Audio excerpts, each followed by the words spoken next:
Bates is the first character we see in the opening scene of episode 1. The way into his house was this mysterious character who is on his way to this grand house on a steam train.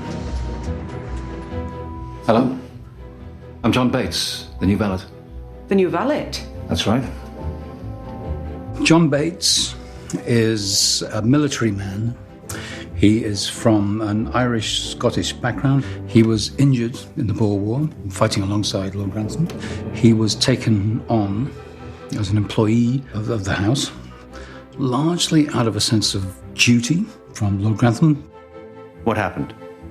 Oh, it's only the old wound. A bit of shrapnel got left in or something and it moved, but it's fine. It's not a problem.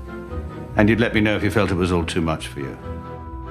I would. And when he joined the staff of Downton Abbey, it became quickly apparent that he wasn't quite up to what was required. Mr. Bates, could you hand me that tray?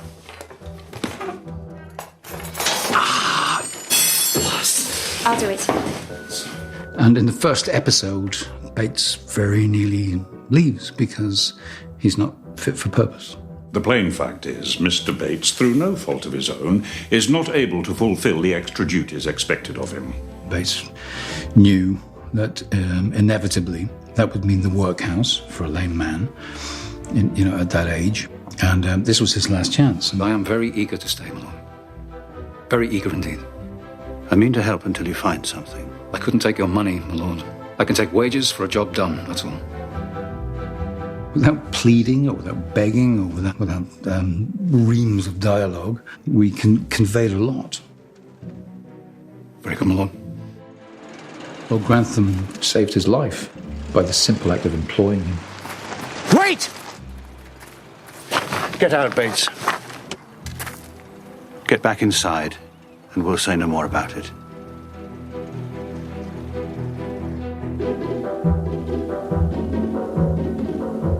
Please, sit, everyone. I just want to say a quick hello to my old comrade in arms.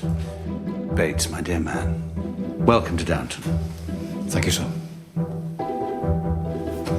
I'm so sorry to have disturbed you all. Please forgive me.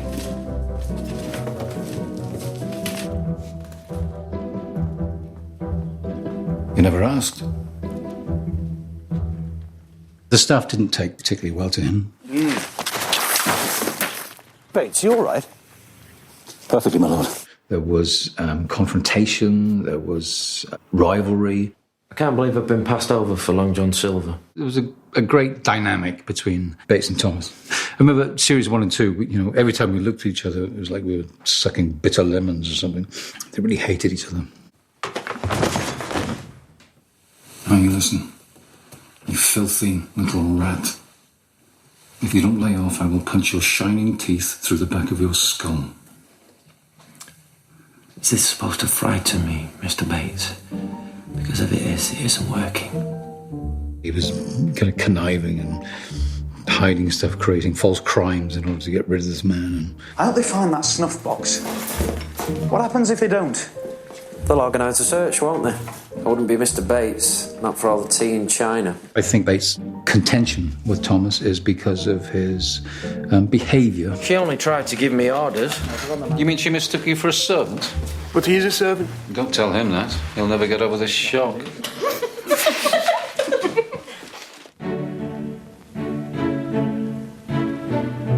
How are you settling in? Very well, I think. Unless your lordship feels differently.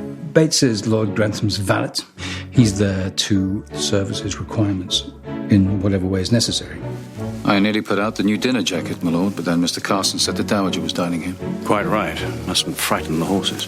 Bates, especially in the first 3 series, confesses and opens up more to Lord Grantham than he does to anybody else. Is something wrong between you? Yes. But I don't know what it is. She says it's nothing I've done, but how can I believe that? Must be my fault because she is incapable of fault. I don't know what to do. The damage cannot be irreparable when a man and a woman love each other as much as you do. My goodness, that was strong talk for an Englishman. For some reason, they could say things to each other in a very contained, very British, very stiff upper lip way. They could convey so much to each other. Will you come back with me and help me through the veil of shadow? It's not what I expected, my lord, but I will, if you want me to. I misjudged you, Bates, and I abused you when we parted. I should have had more faith. I'm sorry. God knows you've shown more faith in me than I had any right to.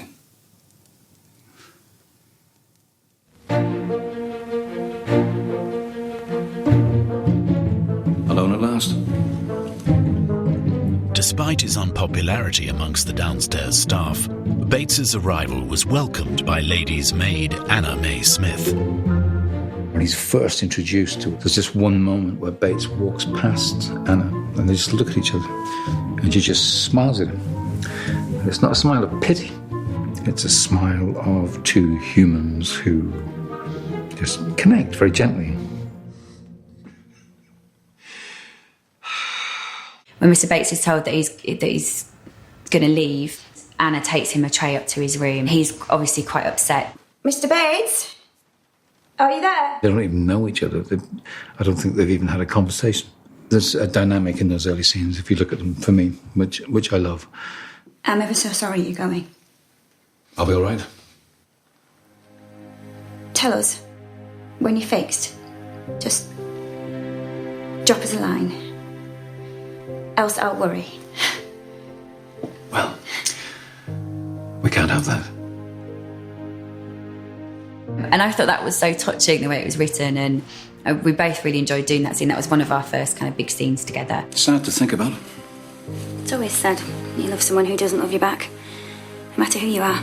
He doesn't think he's worthy of love. He certainly doesn't think this beautiful young woman is going to be a potential partner. Nice girl, that Anna. Do you know if she's got anyone special in her life? I'm afraid there is someone, yes. Do you think he's keen on her, or is it worth a go? Well, he keeps himself to himself, and he's very hard to read at times, but I'd say he's keen. I'd say he's very keen indeed. That very tender and protracted development between friendship to intimacy to love, it was so delicately done. I love you, Mr. Bates. I know it's not ladylike to say it, but I'm not a lady and I don't pretend to be. You are a lady to me, and I never knew a finer one. Look at Anna. She never said she could reel. Bates, did you know? No, my lady, I never knew. But isn't she marvellous? Yes. She is marvellous. Everything is rosy in the garden for Bates and Anna until the arrival of his first wife. Sorry to keep you waiting, Vera. I was up in the attic sorting out some cupboards. Don't worry. I've been having a nice time here with Ethel and Miss Smith. She has this hold over Bates, and which we see in the scene where she successfully persuades him to leave the house. You see, if you don't come back to me, I'm going to the newspapers with a cracking story, and I'd like to bet the Granthams won't survive it. A diplomat dying in the bed of an earl's unmarried daughter, well, that takes a ticket for the tale of the year. It's a pack of lies. I assume that's loyalty and not ignorance. Because, you see, I heard that Lady Mary needed her maid to help her carry him, and yes, you've guessed it. Your precious Anna's going to figure in the story, too. Not to worry too much. It's not a criminal offence, is it? Just a social one.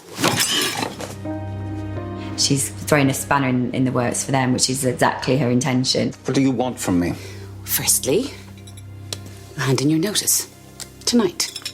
I'll put up at the pub in the village. And what reason do I give? You don't need a reason. He comes back with a scratched face and having had a terrible time.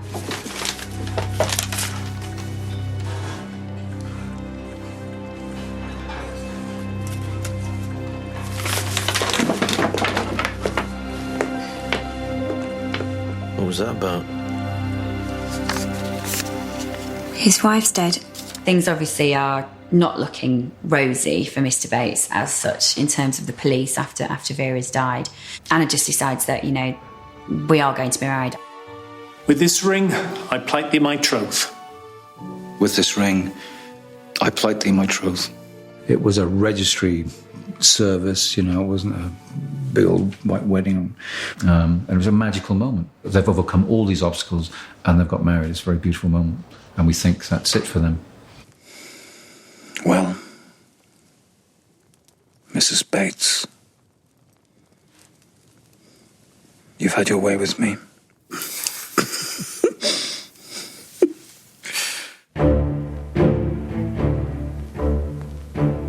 John Bates? Yes. You are under arrest on the charge of willful murder. I love you. And I love you. For richer, for poorer, for better, for worse. Come along, sir. Bates was a sergeant in the Boer War. He was a trained killer.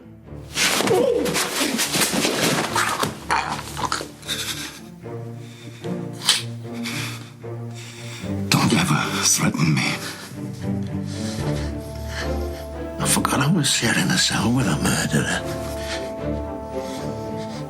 Don't forget it again. Mr. Bates has the most amount of baggage of anybody in the world, I think, possibly. Do you never doubt? For just 1 minute? I wouldn't blame you. No. I don't doubt that the sun will rise in the east either. She's a real trooper to stick by him, but that's because they're so in love, you know.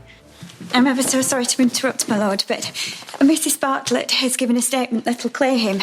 At least, Mr. Murray says it will make the verdict unsafe. So Mr. Bates is coming back to Downton. Welcome back, Mr. Bates. I have waited a long time to say that. Thank you, Mr. Carson.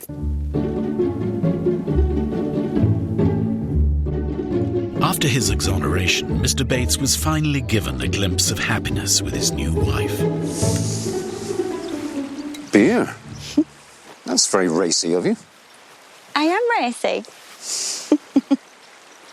What shall we drink to? The future. Until the arrival of Lord Gillingham's valet, Mr. Green. You look to me like you could use a bit of real fun for once. Is that what you want? What I want is to go back upstairs. You're not telling me that sad old cripple keeps you happy? If you must know, yes. He keeps me very happy. Now let me by, please. Perhaps you've forgotten what you're missing.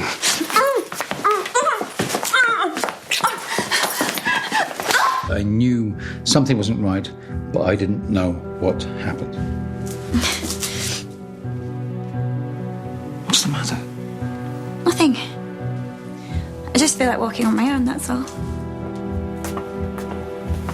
That was a really interesting period of time because we didn't know how much Bates knew, and based on how much he did know, what would he do? And those scenes with Anna, he's not at his best. Come here. Better get on. Kiss me. Please. Or tell me what's happened, one or the other. Don't bully me. Anna, you were upset. You were unhappy, and I don't know why. You say it's not me. Well, I hope that's true, but there is a reason, and I need to find out what it is. It was really, really interesting to play. I know. I know what happened. Mrs. Hughes told me I forced her to. Then she was very wrong. It wasn't her secret to tell. I gave her no choice, Anna. She said a man broke in and was waiting down here for you, a stranger. That's right. Because if it was the valet's, he is a dead man. We knew Bates had this darkness within him. We knew if he was aware of the whole facts, anything was possible. Would Bates have killed this man? Yes, he would. Green? But how can he be dead? I'm only telling you what they told me. That he was in Piccadilly and he slipped or stumbled, fell into the road. I don't know what to say. When he was killed, this man, Bates, of course, was the prime suspect. I bought a return ticket to London. I planned to get there and back in the same day. I went onto the platform, but I never got onto the train. Why not? Because I knew if I saw him, I would have killed him. And if I killed him, I would hang. I couldn't do that to you. Thank God. The next day when I heard what happened, it was like the hand of fate. I'm really into introducing a little bit of darkness, a little bit of threat, a bit of danger. I think it was a brilliant storyline. And Jo, she's such an extraordinary actor. Mad as it sounds, I am so happy.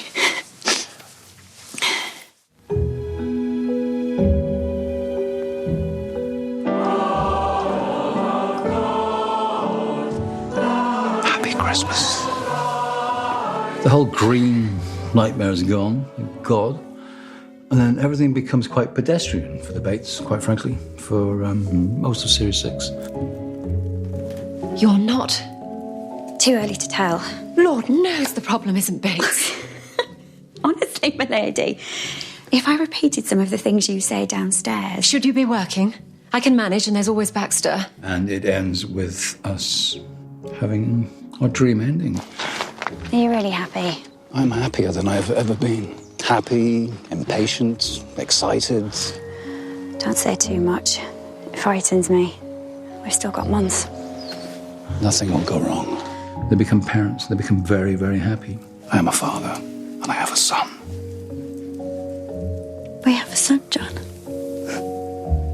And, yeah, it was magical. Magical.